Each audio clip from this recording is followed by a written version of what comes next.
प्यारे बच्चों, आज हम 10वीं क्लास का अष्टम पाठ है, 8वां पाठ विचित्र है साक्षी। विचित्र साक्षी, विचित्र का मतलब होता है अनोखा, साक्षी का मतलब होता है गवाह। इसको पढ़ते हैं। सभी बच्चे पहला पहरा निकाल लें, पुस्तक खोल लें तो ज़्यादा अच्छा होगा। बार बार मोबाइल में देख करके आप तंग नहीं होंगे। हाँ जी, यहाँ से क्वेश्चन से कश्चन निर्धनो जनः भूरि परिश्रम्य किंचिद वित्तम उपार्जितवान। किसी गरीब आदमी ने, कश्चन किसी, निर्धन है गरीब, जन है मनुष्य है, भूरी मैंने बहुत ज़्यादा, परिश्रम में मैंने मेहनत करके, किंचित मैंने कुछ, वित्तम धन, उपार्जितवान कमाया। किसी गरीब आदमी ने बहुत ज़्यादा मेहनत करके कुछ धन कमाया या इकट्ठा किया। तेन वित्तेन, उस धन से, तेन वित्तेन उस धन से, स्वपुत्रम अपने पुत्र को, उस धन से अपने पुत्र को, एकस्मिन महाविद्यालये, एक महाविद्यालय में, महाविद्यालय होता है कॉलेज, एक कॉलेज में या एक महाविद्यालय में, प्रवेशम दापयितुम सफलो जाता है, वह प्रवेश दिलाने में सफल हो गया। उस धन से एक विद्यालय में प्रवेश दिलाने में अपने पुत्र को वह सफल हो गया, या उसने अपने बच्चे का उस धन के द्वारा किसी विद्यालय में प्रवेश करा दिया। तत्तनय, वह बेटा, उसका वह बेटा, तत्रैव, तत्र जमा एव, यहाँ वृद्धि संधि है, वहीं पर ही, वहाँ पर ही, छात्रावासे, छात्रावास में, छात्रावास हॉस्टल को बोलते हैं, छात्रावास में निवसन रहते हुए, अध्ययन संलग्न समभूत, पढ़ाई में लग गया। उसका बेटा वहीं पर छात्रावास में रहते हुए पढ़ाई में लग गया। एकदा स पिता, एक बार उस पिता ने, एक बार उस पिता ने, तनुजस्य रुग्णताम आकर्ण्य, तनुज बोलते हैं बेटे को, बेटे की रुग्णता को सुनकर, यानी कि बीमारी को सुनकर, उसका बेटा बीमार हो गया। एक बार उस पिता ने बेटे की बीमारी को सुनकर, व्याकुल है, व्याकुल होकर, दुखी होकर, व्याकुल है जाता है, व्याकुल हो गया। एक बार वह पिता बेटे की बीमारी को सुनकर के व्याकुल हो गया, दुखी हो गया। पुत्रम द्रष्टुम च प्रस्थितः, और अपने पुत्र को देखने के लिए चल दिया, और अपने पुत्र को देखने के लिए चल दिया। परम अर्थकार्षेण, परंतु धन की कमी से, पीड़ित है दुखी, परंतु धन की कमी से दुखी, स बसयानम विहाय, उसने बस को छोड़कर, उसने बसयान को या बस को छोड़कर, पदाति रेव, पैदल ही, पदाति ही जमा एव, पैदल ही, प्राचलत, चल दिया। वह बस को छोड़ करके पैदल ही चल दिया। दोबारा देख लो। किसी गरीब आदमी ने बहुत ज़्यादा मेहनत करके कुछ धन कमाया, उस धन से वह अपने पुत्र को एक महाविद्यालय में प्रवेश दिलाने में सफल हो गया। उसका बेटा वहीं पर छात्रावास में रहते हुए पढ़ाई में लग गया। एक बार उस पिता ने, वह पिता बेटे की बीमारी को सुन करके व्याकुल या दुखी हुआ और पुत्र को देखने के लिए चल दिया, परंतु धन की कमी से दुखी उसने बस को छोड़ करके पैदल ही, पदाति ही जमा एव, पैदल ही चल दिया।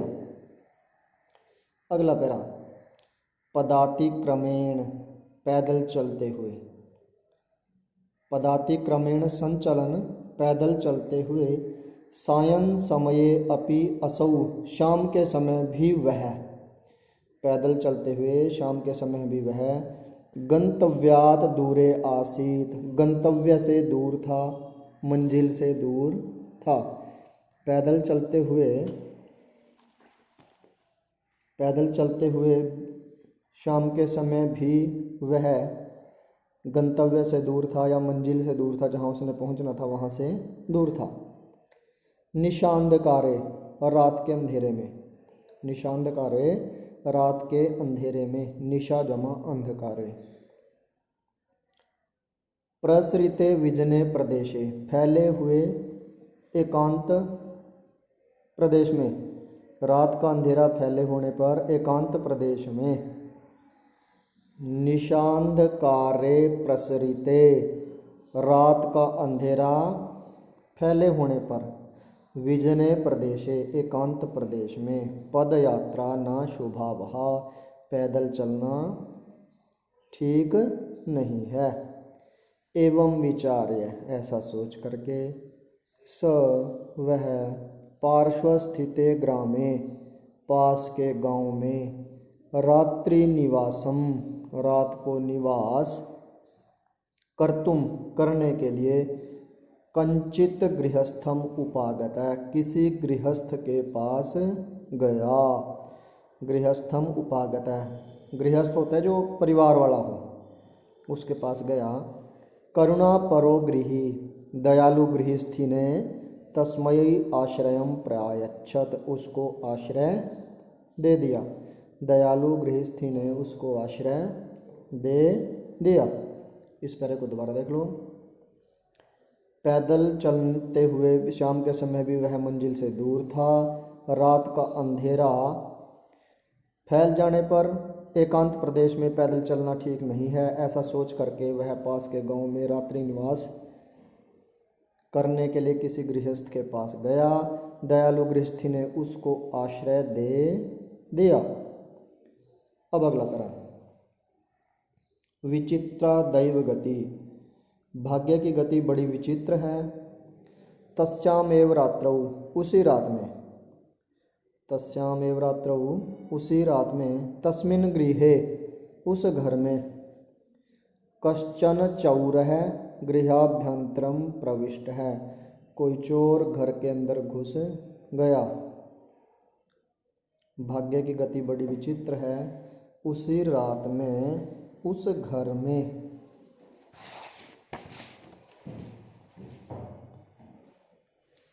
कोई चोर घर के अंदर घुस गया, प्रवेश कर गया।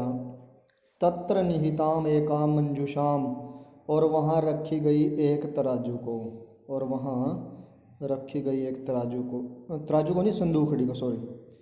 निहिताम एकाम मंजुषाम, एक संदूक को आदाय ले करके पलायितः, भाग गया। और वहाँ रखी गई एक संदूक को लेकर के भाग गया। चौरस्य पादध्वनिनः, चोर की पैरों की आवाज़ से, चोर की पैरों की आवाज़ से। प्रबुद्धो अतिथि, जागा हुआ अतिथि, चोर के पैरों की आवाज़ से जागा हुआ अतिथि। चौर शंकया तम अन्वधावत, चोर की शंका से उसके पीछे दौड़ा। अतिथि जो जाग गया, उसने चोर की शंका से कि ये चोर है, उसके पीछे अधावत, दौड़ा। अगृह्णात च, और उसको पकड़ लिया।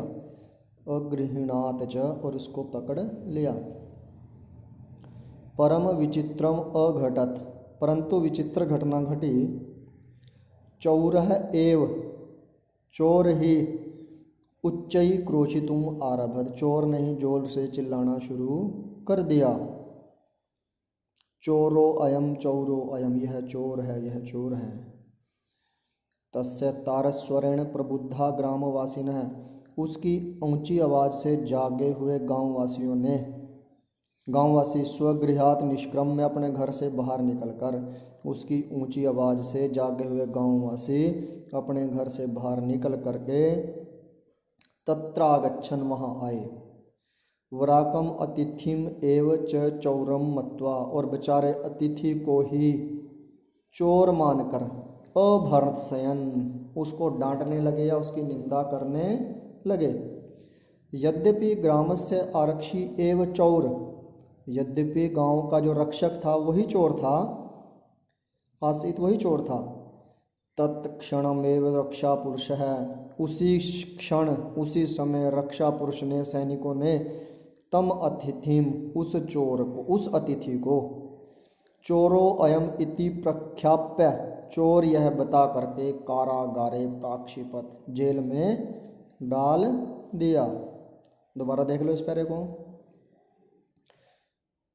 भाग्य की गति बड़ी विचित्र है। उसी रात में उस घर में कोई चोर घर के अंदर घुस गया और वहां रखी हुई एक संदूक को लेकर के भाग गया। चोर के पैरों की आवाज से जागे हुए अतिथि ने, चोर की शंका से वह उसके पीछे दौड़ा और उसको पकड़ लिया, परंतु विचित्र घटना घटी। चोर ने ही जोर जोर से चिल्लाना शुरू कर दिया, यह चोर है, यह चोर है, ऐसा। उसकी ऊंची आवाज से जागे हुए गांववासी अपने घर से निकल करके वहां पर आए और वराकम अतिथिम एवच, और बेचारे अतिथि को ही चोर मान करके वो निंदा करने लगे या उसको डांटने लगे। यद्यपि गांव का रक्षक ही चोर था। उसी समय रक्षा पुरुष ने उस अतिथि को चोर बता करके, प्रख्याप्य मैंने बता करके, कारागृह जेल में प्राक्षिपत डाल दिया।